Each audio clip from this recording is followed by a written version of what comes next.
Now, what about animals? Well, at these same reportings, they'll get these very large numbers and maybe a couple thousand animals. Here, they reported about 2,000 bats. I'm sure nobody ever went out and actually counted them. When you see a nice round number like that, I'm sure that's an estimate. But they do report 37 pet cases. They're all dogs. And for this report, there's no livestock. Uh, but there have been a number of reported deaths of dogs after very short exposures to cyanobacteria toxins. And we'll talk a little bit more about that in a second.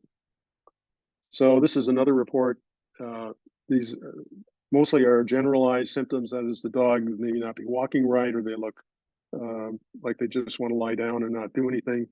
Uh, they're individually vomiting was the most common cause, and the onset to illness was about 3.5 hours, and the duration was relatively short for what they had reported here. But we'll see.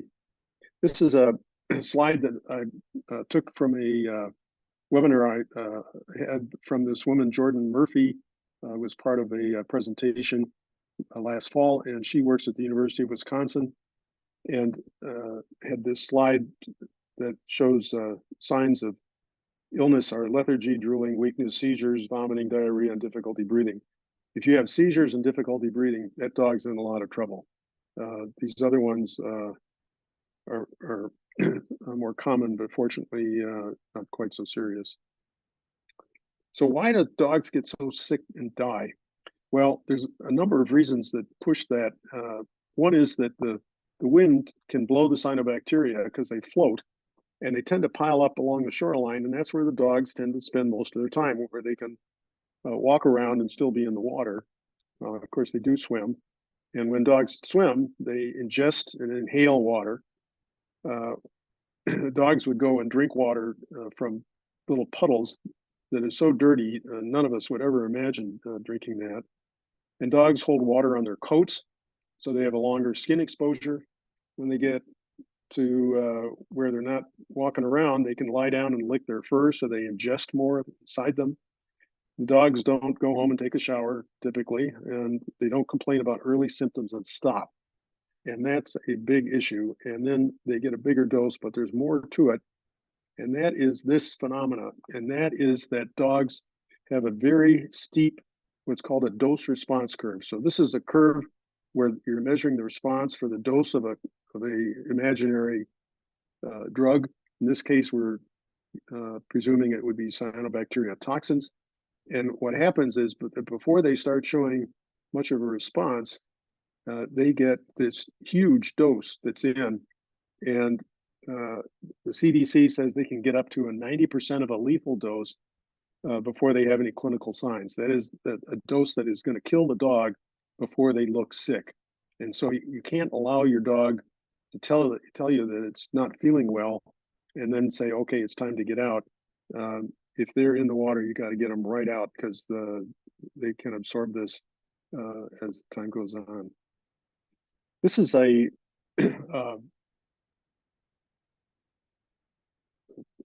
information that you can get from our CDC, New York CDC, and it's available. You can reproduce this for people who have pets. If you have friends of yours, and they talk about what the blooms look like and how different animals encounter the water. But mostly it's dogs around here. Occasionally you hear about cows that may wander into a farm pond that is contaminated with cyanobacteria and get into real trouble. But most farmers know their cows are so valuable, they don't let that sort of thing happen anymore now that people are aware of it. But as far as dogs is concerned, you want to take action if they get near the water. And for me, that means that if you're going to take the dog someplace where they can swim, before you get there, you want to have this equipment available. And so that you've got, the dog's got a collar and you've got them on leash, because when you open the door to your car, this may be the first thing that you see, is the dog bolts right for the water and jumps in, and that water may be contaminated, but you ought to go out and look at it first before you let the dog loose and let him get in. And it doesn't always look quite so obviously green. It can be, sometimes it's just bubbles that look like this that stick together. And if there's any doubt, keep the dogs out.